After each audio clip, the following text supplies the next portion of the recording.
YSR Congress party అధ్యక్షులు YS Jaganmohan Reddy గారి ఆదేశాల మేరకు మరి ఇక్కడ ఉన్నటువంటి స్థానిక శాసనసభ్యులు వారు మాజీ శాసనసభ్యులు వారు ఉప్పల్ నాగిరెడ్డి గారు కానీ అలాగే మన పార్టీ జిల్లా అధ్యక్షులైనటువంటి కేకే రాజు గారు కానీ అలాగే ఈ వార్డులో ఉన్నటువంటి కార్పొరేటర్స్ కానీ మరి వీళ్ళందరూ కూడా కూర్చొని మొత్తం ఒక ఐడియాతో మొత్తం అంతా కూడా మరి ఈరోజు ఈ యొక్క వార్డు అధ్యక్షులందరినీ కూడా నియమించడం జరిగింది.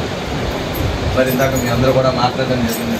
మీ అందరూ కూడా నిజంగా నాకేంటంటే పార్టీ పుట్టిన దగ్గర నుంచి మనతో ఎవరున్నారు, పార్టీ పుట్టిన దగ్గర నుంచి వైఎస్ఆర్ కాంగ్రెస్ పార్టీతో కష్టపడినటువంటి వాళ్ళందరినీ కూడా మరి రాబోయే రోజుల్లో వీళ్ళందరూ సహకారం ఉండాలి. అందరి కష్టం వల్ల 2014 కానీ 19 కానీ వైఎస్ఆర్ కాంగ్రెస్ పార్టీ కానీ నాగిరెడ్డి గారికి కానీ మంచి గుర్తింపు ఈ రాష్ట్రంలో వచ్చింది.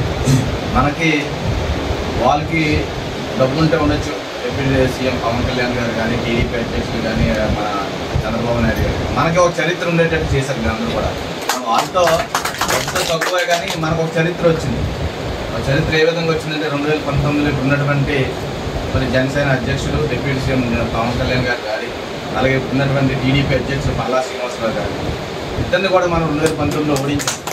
ఆ చరిత్ర రావడం అంటే అది ఆషామాషి విషయం కాదు. మరి ఇటువంటి మంచి చరిత్ర ఇచ్చినటువంటి సందర్భం, మరి ఇచ్చినటువంటి అవకాశం, మరి మీరు స్థానికంగా ఉన్నటువంటి నాయకులు మీ అందరూ కూడా వార్డు ప్రెసిడెంట్స్ కానీ స్థానిక ఉన్నటువంటి వైఎస్ఆర్ కాంగ్రెస్ పార్టీ నాయకులు కార్యకర్తలు మరి ప్రజలు కూడా అవకాశం ఇవ్వడం ద్వారానే మనకు ఒక చరిత్ర నాగిరెడ్డి గారికి ఒక చరిత్ర అంటూ రావడం జరిగింది.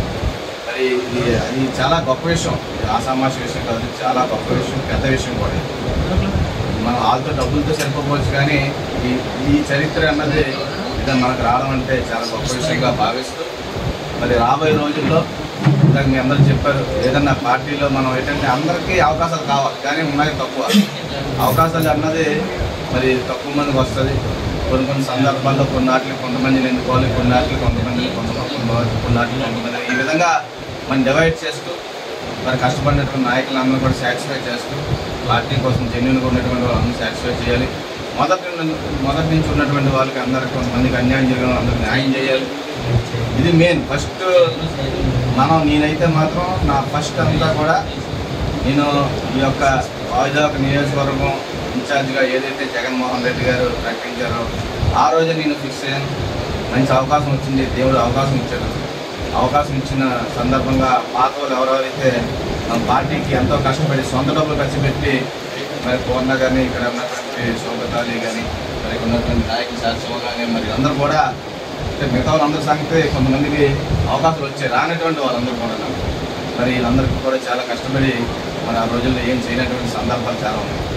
వాళ్ళు కంపల్సరీగా రాబోయే రోజుల్లో ఎంత పెద్ద మినిస్టర్లు ఎక్స్ మినిస్టర్లు అయినా ఎంత పెద్ద నాయకులు చెప్పినా సరే వీళ్ళకి మాత్రం నా ఫస్ట్ ప్రిఫరెన్స్గా తీసుకొని రేపు రాబోయే రోజులు వీళ్ళు చేయవలసిన బాధ్యత నా మీద ఉంది. అలాగే అక్కడ పాపం వేణు గారు ఉన్నారు, ఆలు మిస్సెస్ ఇలాంటి వాళ్ళందరూ మరి వాళ్ళు కూడా నేను చేయవలసిన అవసరం ఉంది. వీళ్ళందరికీ కూడా మైండ్లో పెట్టుకొని మరి రాబోయే రోజుల్లో నాకు ఉన్నటువంటి మరి ఈ యొక్క వైఎస్ఆర్ కాంగ్రెస్ పార్టీలో ఫస్ట్ మొదటి నుంచి కూడా, ఎందుకంటే జగన్మోహన్ రెడ్డి గారు ఎప్పుడైతే పాదయాత్ర చేస్తున్నారో మా తండ్రి గారు చనిపోయిన తర్వాత ఓదార్పు యాత్ర చేస్తున్నారో అప్పటి నుంచి కూడా మరి ఆయన వెంట ఉండి ఈ రాష్ట్రం అంతా తిరిగి మరి నాకు తెలిసి ఒక 5-6 సంవత్సరాలు అలా తిరుగుతూనే మనకున్నటువంటి ఈ యొక్క కాలం అంతా కూడా గడిచిపోయింది. జగన్మోహన్ రెడ్డి గారు వెనకాల తిరుగుతుంది ఆ ప్రజల్ని వాళ్ళని చూస్తూ మనం కూడా ఉత్సాహంతోనే ఆ యువ వయసులో మంచి ఉత్సాహంతో మనందరం కూడా తిరుగుతూ మరి ఎంతో అనుభవం సంపాదించాం. అలాగే పెద్ద నాగిరెడ్డి గారు ఆయన అంత వయసులో ఆయన తిరుగుతున్నారని చెప్పి మనం కూడా తిరగాలని ఆయన చూసి ఒక ఇన్స్పిరేషన్గా మనం కూడా పరిగెట్టాలి, అంత వయసు ఉన్నటువంటి వ్యక్తి పరిగెడుతున్నారు, మనం ఎందుకు పరిగెత్తలేం అనే విధంగా మీ అందరం కూడా వైజాగ్ నియోజకవర్గంలో చాలా డిసిప్లిన్గా విధంగా పార్టీ చాలా డిసిప్లిన్ ఉండేది. ఇందాక పెద్దలు చెప్పినట్టు మహాలక్ష్మి గారు చెప్పినట్టు మరి మన పార్టీ ఉన్నటువంటి కొంతమంది ఈ పార్టీని పాడు చేసి డిసిప్లిన్గా ఉన్నటువంటి పార్టీని మరి వైజాగ్ నియోజకవర్గంలో డిసిప్లిన్ లేకుండా 3 ముక్కలుగా చేసి